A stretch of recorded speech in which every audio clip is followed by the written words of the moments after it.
Dicen que los bosques guardan mejor los secretos que los archivos. Que la tierra puede tragarse una historia entera, pero nunca del todo. En 2014, en un bosque tranquilo de Navarra, el pasado decidió salir a la superficie. Y lo hizo como lo hace casi siempre, sin avisar. El motor de la retroexcavadora rugía con un sonido monótono, casi hipnótico. Era una mañana fría de diciembre, en el barrio de El Carrascal, municipio de Unzué, Navarra. Los operarios llevaban horas abriendo una zanja para renovar la tubería de la conducción de agua que abastecía a las casas del entorno. Un trabajo rutinario, técnico, sin misterio. El bosque estaba en silencio, salvo por el motor, algún pájaro y el eco distante de la autovía. Los hombres trabajaban mecánicamente, cavar, retirar tierra, colocar tubos. Hasta que la máquina se detuvo en seco. ¿Qué pasa?, gritó uno desde el borde de la zanja. El maquinista bajó la pala, frunciendo el ceño. Ha sonado raro, no es piedra. Cortaron el motor. El silencio cayó de golpe, pesado. Uno de ellos bajó a la zanja con cuidado, resbalando un poco en el barro húmedo. Se agachó, apartó tierra con las manos enguantadas, y entonces lo vio. Un arco blanco, liso. No era una raíz. No era una roca. Tío, murmuró, con la voz más baja. Esto es un hueso. Llamaron al capataz. El capataz llamó al ayuntamiento. Alguien pronunció en voz alta las palabras que todos tenían en la cabeza: será de la guerra civil. Aquí fusilaron a mucha gente. Pero los teléfonos siguieron sonando, y la noticia subió de nivel. No tardaron en llegar arqueólogos y antropólogos forenses, avisados de urgencia. Mientras los operarios se apartaban, nerviosos, con el café enfriándose en la mano, el bosque parecía recuperar su silencio natural. Solo que ahora, entre la tierra removida, algo miraba hacia arriba desde el pasado. El lugar, visto desde lejos, no tiene nada de terrorífico. La fosa se encuentra en la vertiente sur de la Sierra de Alaiz, al pie del Alto del Abrigo, a unos 608 metros de altitud, junto a un camino antiguo que daba acceso a una cantera. Un bosque discreto, mezclado de carrascas, robles, pinos, matorral. Es uno de esos sitios en los que la gente pasea al perro, sale en bici de montaña, o cruza a pie sin pensar demasiado en lo que pisa. Si no te lo señalan, pasa por un paraje más del paisaje navarro: tierra parda, hojas, piedras, silencio. Pero el subsuelo cuenta otra cosa. Cuando llegó el equipo de arqueología, llamado para una actuación de urgencia por hallazgo de restos humanos en obra civil, lo primero que hizo fue ordenar detener los trabajos. La zanja se quedó congelada en un punto exacto donde la máquina había mordido algo que no debía. Los arqueólogos extendieron una cinta, delimitaron un área. Comenzaron a excavar a mano. Pronto quedó claro que no se trataba de un solo hueso perdido. Bajo la tubería prevista, había una fosa. Al principio, los huesos aparecieron desordenados, mezclados con tierra removida por la máquina. Un trozo de fémur. Fragmentos de costillas. Algún diente suelto. Los arqueólogos, sin embargo, tienen un método. Pasaron de pala a paletín, de paletín a pincel. Poco a poco, la forma de la fosa empezó a dibujarse: un espacio ovalado, relativamente grande, con varios cuerpos superpuestos. No era un enterramiento individual. No era un cementerio regulado. Era una fosa común simultánea.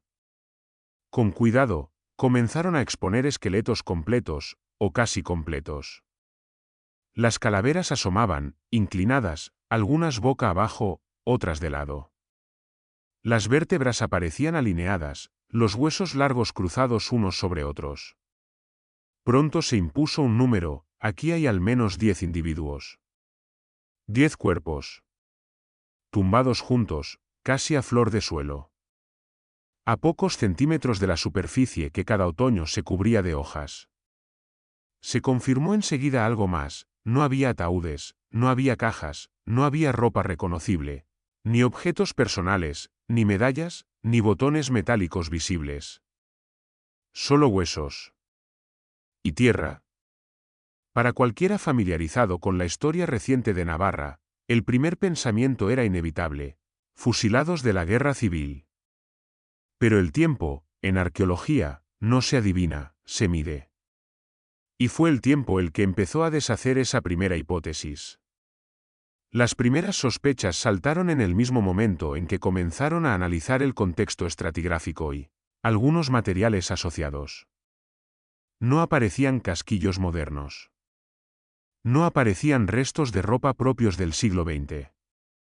En cambio, sí se recuperaron proyectiles esféricos de avancarga, bolas de plomo típicas de armas de fuego de principios del siglo XIX, alojadas en fémur, cráneo y mandíbula de algunos individuos. Los análisis antropológicos y balísticos fueron claros: se trataba de 10 hombres, todos jóvenes adultos, en buen estado físico general. Presentaban lesiones por arma de fuego, con trayectorias compatibles con disparos a corta o media distancia. Algunas heridas procedían por la espalda. Los proyectiles recuperados eran esféricos, no modernos, compatibles con mosquetes de avancarga. La Guerra Civil Española quedaba descartada. Las fechas encajaban mejor con otro conflicto: la Guerra de la Independencia de 1808 a 1814, la guerra contra la ocupación napoleónica. De pronto, el bosque de El Carrascal dejaba de ser escenario de fusilamientos franquistas para convertirse en escenario de una guerra mucho más antigua, 2 siglos atrás. Y la pregunta cambió: ¿quiénes eran esos 10 hombres? ¿Y quién los mató a tiros en mitad de un bosque? Los arqueólogos y los historiadores comenzaron a cruzar datos. Por un lado, tenían lo que decían los huesos: jóvenes, hombres, disparos de arma antigua, sin pertenencias, enterrados juntos de forma apresurada. Por otro, comenzaron a revisar fuentes históricas de la zona a principios del siglo XIX. Había un episodio que encajaba demasiado bien: una acción de la guerrilla navarra en la zona del Carrascal, liderada por el célebre guerrillero Javier Mina, al frente del llamado Corso Terrestre.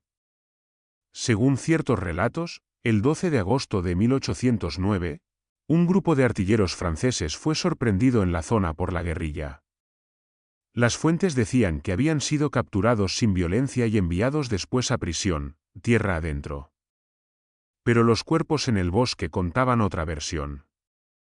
Los estudios forenses sugerían lo contrario: no habían sido simplemente capturados. Habían recibido disparos letales, varios por la espalda. Fueron ejecutados. La coincidencia en número de individuos, 10, lugar, El Carrascal, fue, época, Guerra de la Independencia, y tipo de lesiones, hacía muy probable que esos huesos pertenecieran a aquellos 10 artilleros franceses de los que hablaban las crónicas, pero cuya verdadera suerte habría estado silenciada o distorsionada durante más de 2 siglos. El bosque, calmado, seguía ahí, como si nunca hubiera pasado nada. Solo que ahora, con la fosa abierta, las dos versiones de la historia quedaban frente a frente: la de los papeles y la de los huesos. Deja por un momento la zanja abierta en 2014. Imagina que retrocedemos al verano de 1809. Europa arde en guerras napoleónicas. España está atravesada por columnas francesas, combates, saqueos, guerrillas. En Navarra, esa guerra no es una página de libro, es algo que se oye, se huele, se teme.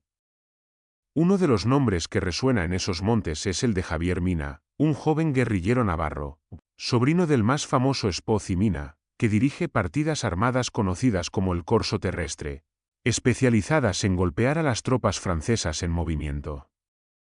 En agosto de 1809, un pequeño destacamento de artilleros franceses recibe órdenes de desplazarse por el viejo camino que atraviesa lo que hoy llamamos el Carrascal. Son 10.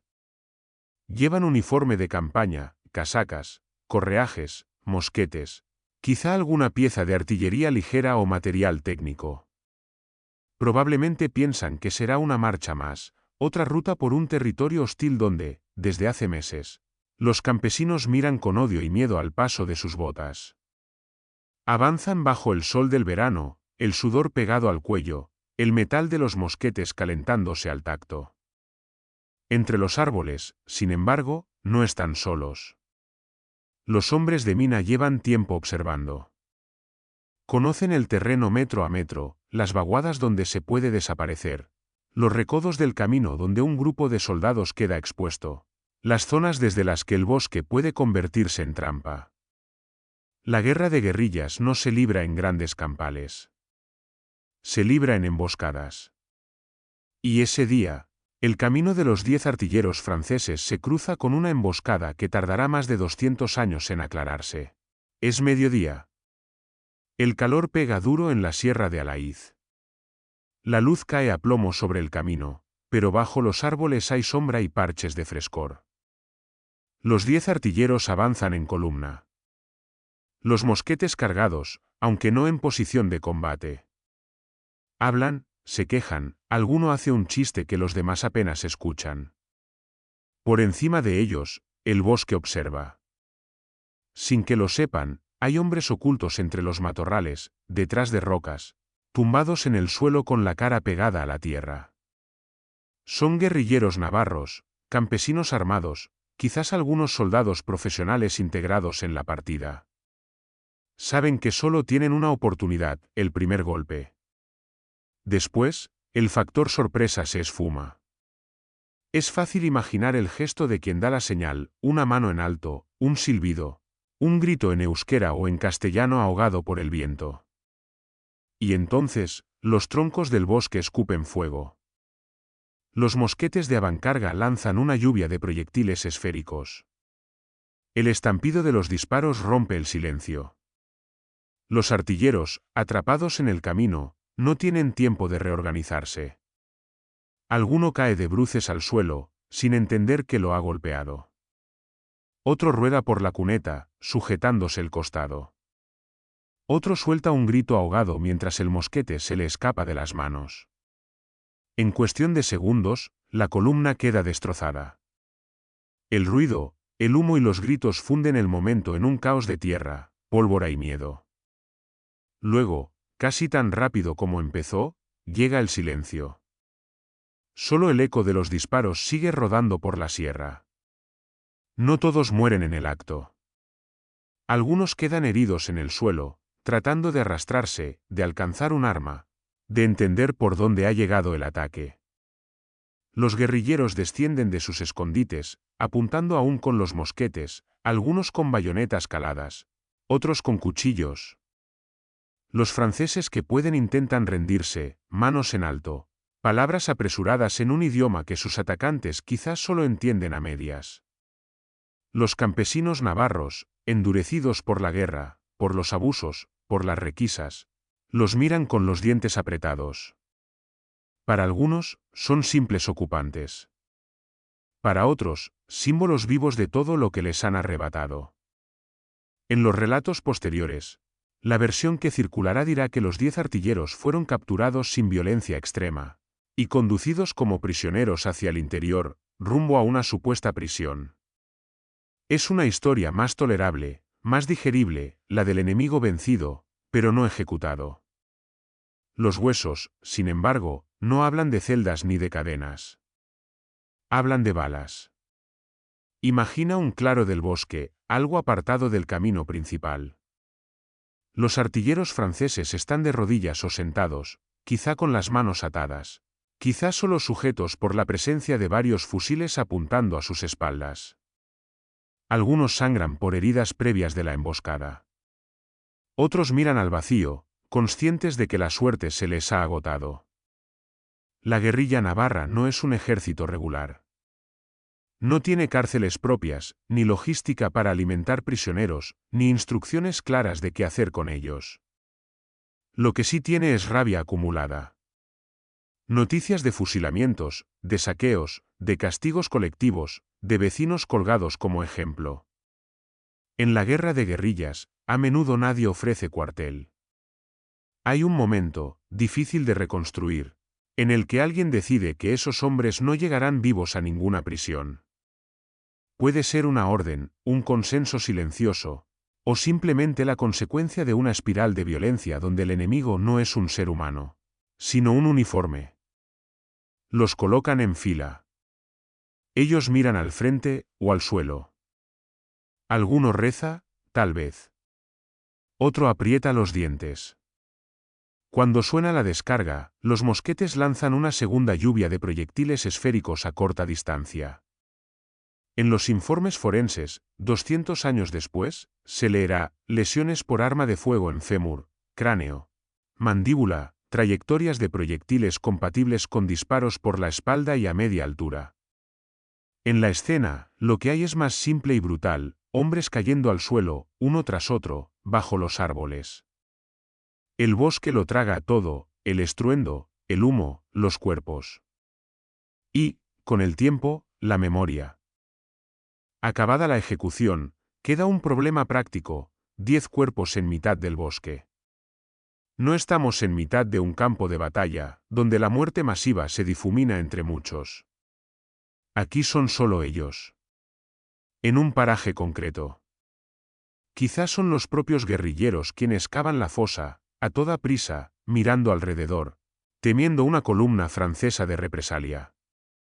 Quizás son vecinos de la zona quienes, días después, alertados por el hedor o por la vista de los cuerpos, deciden enterrarlos para que no queden expuestos. Sea como sea, la fosa se abre junto al camino, a pocos metros de donde la retroexcavadora la abrirá de nuevo 2 siglos más tarde. No hay tiempo ni ganas de ceremonias.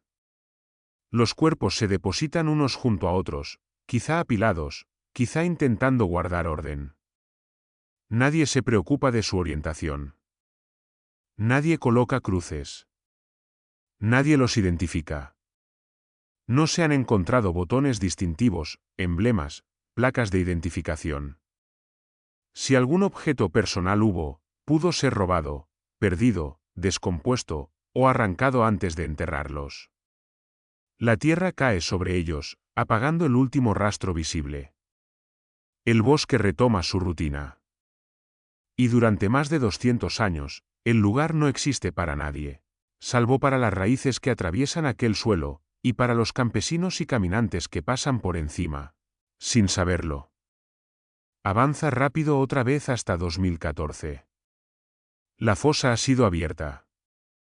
Los esqueletos están en posición, numerados, dibujados. Los proyectiles han sido extraídos y colocados en bandejas. Los forenses han medido cada hueso, cada lesión. Sobre la mesa de trabajo, un mapa: aquí estaba el camino antiguo. Aquí, la tubería moderna. Aquí, la fosa con los 10 cuerpos. Sobre otra mesa, libros y fotocopias, memorias de la Guerra de la Independencia, estudios locales, crónicas antiguas, referencias al corso terrestre y a la emboscada en el Carrascal. Las fuentes dicen una cosa: que los artilleros franceses fueron capturados y enviados a prisión, posiblemente a Lleida. Los huesos dicen otra: que al menos 10 soldados fueron ejecutados en el bosque, con disparos de mosquete, y enterrados allí mismo. ¿Qué ocurrió realmente? No lo sabremos con absoluta certeza. Lo más probable, como concluyen los informes, es que nuestra memoria escrita haya maquillado un episodio especialmente violento. En vez de hablar de una ejecución de prisioneros, se prefirió contar la versión limpia de la captura. La arqueología de urgencia en el Carrascal ha hecho lo que ningún documento quiso: poner sobre la mesa la realidad física de aquellos cuerpos. El bosque, en silencio, asiste a este ajuste discreto de la verdad. Durante días, la zona se convierte en un pequeño campamento científico. Tiendas de campaña, mesas de plástico, cajas de material, una carpa para proteger la excavación de la lluvia. Los arqueólogos trabajan inclinados sobre la fosa, mientras antropólogos toman notas. Fotógrafos documentan cada fase. Los operarios de la conducción de agua se quedan a distancia, fumando, comentando en voz baja. Por la tarde, cuando baja el sol, el bosque se enfría deprisa. Las luces portátiles iluminan la fosa con una claridad azulada, casi quirúrgica. Entre los árboles, las sombras se alargan. Uno de los técnicos se queda de guardia, cuidando el perímetro. No hay peligro real, apenas algún jabalí, quizá, pero nadie quiere que curiosos alteren el lugar. Sentado en una silla plegable, junto a la cinta, escucha el murmullo de los generadores, el zumbido lejano de la autopista, algún crujido de ramas. Y, a ratos, lo inevitable, el imaginario empieza a rellenar huecos. ¿Serán franceses, como dicen? ¿Tendrían familia? ¿Sabrían, en el último momento, que no iban a volver a ver su país? El guardia mira la fosa cubierta por lonas. Sabe que ahí debajo hay 10 historias cortadas en seco. Y siente, quizá, un escalofrío difícil de atribuir solo al frío de la noche navarra. Cuando la excavación termina, los restos se trasladan para su estudio detallado. La zanja de la conducción de agua se termina, por fin. Los tubos se colocan. La tierra vuelve a tapar el hueco. A simple vista, el bosque recupera su aspecto de siempre: caminos, arbustos, árboles, silencio. Los fines de semana, senderistas recorren la zona, a menudo sin la menor idea de lo que pasó allí. Hay quien pasea en familia, quien hace rutas de BTT, quien se detiene a mirar el paisaje de la Sierra de Alaiz. Algunos, quizás, han leído una noticia en prensa: hallada una fosa común con 10 soldados de la Guerra de la Independencia en Unzué, Navarra, pero el lugar exacto, sin señalización vistosa, se confunde con el resto del bosque. Solo quienes participaron en la excavación podrían señalar con el dedo el punto preciso. Y, sin embargo, hay algo en ciertos parajes que se nota sin saber por qué. Tal vez un silencio raro. Tal vez una sensación de estar pisando encima de una historia. Piensa en las botas. 2 imágenes superpuestas, separadas por más de 200 años, las botas de cuero de los artilleros franceses, hundiéndose en el polvo del camino mientras avanzan sin saber qué les espera una emboscada. Las botas de seguridad de los trabajadores de 2014, resbalando un poco en el barro de la zanja mientras abren hueco para la tubería. Ambos grupos pisan el mismo suelo. Para los franceses, ese camino es territorio enemigo. Para los operarios, es zona de obra, coordenadas GPS, un proyecto de infraestructura. Y sin embargo, el pasado se cuela en las palas de la máquina, obliga a parar una obra del siglo XXI, impone de nuevo su presencia. Resulta inquietante pensar que la distancia entre las suelas de unas botas modernas y los huesos de aquellos soldados era, en algunos puntos, de apenas unos centímetros. Durante décadas, quizá durante generaciones, gente ha caminado literalmente sobre ellos sin saberlo. A veces el terror no está en apariciones ni en fantasmas visibles, sino en esa idea, que el suelo que creemos neutro es, en realidad, un palimpsesto de muertes antiguas. Los informes antropológicos y paleopatológicos hablan con un lenguaje frío: individuos masculinos jóvenes, lesiones por impacto de arma de fuego, proyectiles esféricos de avancarga alojados en fémur, cráneo y mandíbula. Detrás de cada frase, hay una escena. Un fémur con un orificio de entrada, la trayectoria de una bala que rompió hueso, músculo, vasos, que hizo caer a alguien. Un cráneo con un impacto, el punto exacto en el que la vida se detuvo. Una mandíbula con un proyectil alojado, el gesto congelado de una boca abierta, tal vez en un grito. Los científicos reconstruyen posiciones, si estaban de pie o de rodillas, si cayeron hacia adelante o hacia atrás, si el disparo vino de frente o por detrás. La conclusión es clara: no murieron en una batalla abierta, disparando de frente a un enemigo. Murieron en un contexto mucho más cercano a una ejecución. Y eso añade una capa de oscuridad moral a la historia. Porque la Guerra de la Independencia se ha contado muchas veces en clave heroica: guerrilleros valientes, resistencia al invasor, hazañas épicas. Pero en ese bosque de Unzué, lo que vemos es la cara cruda de la guerra irregular: enemigos ejecutados, Enterrados sin nombre, olvidados durante 2 siglos. Los huesos no opinan. Solo muestran el resultado. El juicio lo pone quien mira. Imagina una noche de invierno, no de 1809, sino de ahora. Alguien, quizá un guarda forestal, quizá un vecino que conoce la historia, cruza el camino del Carrascal ya oscureciendo. No hay farolas. Solo la luz pálida de la luna asomando entre las nubes. Las ramas se mueven con el viento. Las hojas crujen bajo las botas. Si esa persona ha leído sobre la fosa, sobre la emboscada, sobre los 10 artilleros, es casi inevitable que su mente empiece a reconstruir escenas. Puede que, durante unos segundos, tenga la sensación de oír pasos que no son los suyos. Botas marchando en formación, un momento, y luego el seco estampido de disparos, aunque en realidad lo único que hay sea un petardo lejano, un coche en la carretera, un árbol que cruje. La sugestión es poderosa. El bosque, también. No hacen falta fantasmas visibles para sentir miedo. Basta con saber que hay un lugar exacto en el que 10 hombres murieron a tiros por la espalda, que sus cuerpos estuvieron ocultos ahí cientos de años, y que solo por pura casualidad, una tubería rota, una obra de renovación, han vuelto a salir a la luz. En 2024, se publica un estudio en revistas de arqueología navarra y trabajos científicos que describe con detalle la exhumación de la fosa común de El Carrascal y sus conclusiones. No es un libro de terror. Es un informe técnico. Pero, en sus páginas, se hace algo muy potente, se confronta la historia oficial, prisioneros, con la verdad física, ejecutados. Se describe el hallazgo de 2014, las obras de reposición de la tubería, la aparición fortuita de restos óseos, la excavación de urgencia. Se documenta la fosa común simultánea con 10 individuos masculinos jóvenes, las lesiones de arma de fuego, los proyectiles de avancarga incrustados en los huesos. Se vincula todo ello con el episodio del corso terrestre de Mina en 1809, como la hipótesis más plausible.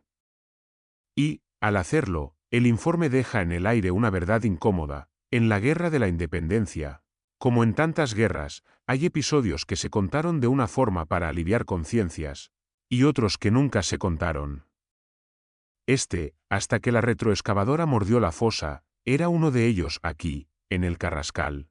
El miedo es más silencioso, más histórico, pero no menos perturbador. Piensa en esto, un bosque tranquilo por el que pasean familias. Bajo sus pies, una fosa con 10 soldados ejecutados hace más de 200 años. Un relato oficial que hablaba de prisioneros, cuando los huesos dicen lo contrario. Una obra moderna que detiene sus máquinas al chocar con cráneos, fémures, mandíbulas. No hay poltergeist moviendo objetos. No hay voces de ultratumba registradas en psicofonías. Lo que hay es la persistencia física de una violencia antigua. Y el recordatorio de que, incluso cuando creemos conocer la historia de un lugar, puede haber cadáveres literales bajo nuestros pasos. El terror, aquí, no está en un espíritu que se aparezca entre las encinas, sino en la idea de que el bosque ha sido durante siglos un testigo silencioso de muerte, mentira y olvido. Vuelve mentalmente al principio. Los operarios, la retroexcavadora, la tubería. El ruido del motor. El golpe seco. El esto no es piedra. Ahora sabes todo lo que había debajo: una guerra lejana, una emboscada, una decisión rápida, 10 disparos finales, una fosa cavada deprisa. Sabes que no eran víctimas de la guerra civil, como tantos imaginaron al principio, sino de la guerra de la independencia, cuando Navarra era un tablero de guerrillas, columnas napoleónicas y venganzas cruzadas. Sabes que, durante más de 2 siglos, el bosque guardó el secreto. Y que ahora, gracias a una obra de ingeniería hidráulica, el episodio ha salido a la luz. La próxima vez que alguien pasee por un bosque tranquilo, viendo solo árboles, pájaros y senderos, quizá recuerde esta historia. Y se pregunte, ¿debajo de este suelo habrá algo más? ¿Habrá un trozo de guerra oculta, una fosa sin nombre, una historia esperando a que una pala, por casualidad, la despierte? Porque, al final, el verdadero terror de este caso no es ver un espectro vestido de uniforme francés entre las sombras del Carrascal. El verdadero terror es saber que hay lugares en los que el pasado no descansa, solo espera. Y que, a veces, lo único que hace falta para que vuelva a hablar, es una máquina de obra, una tubería rota, y el descuido de clavar la pala unos centímetros más hondo de lo habitual.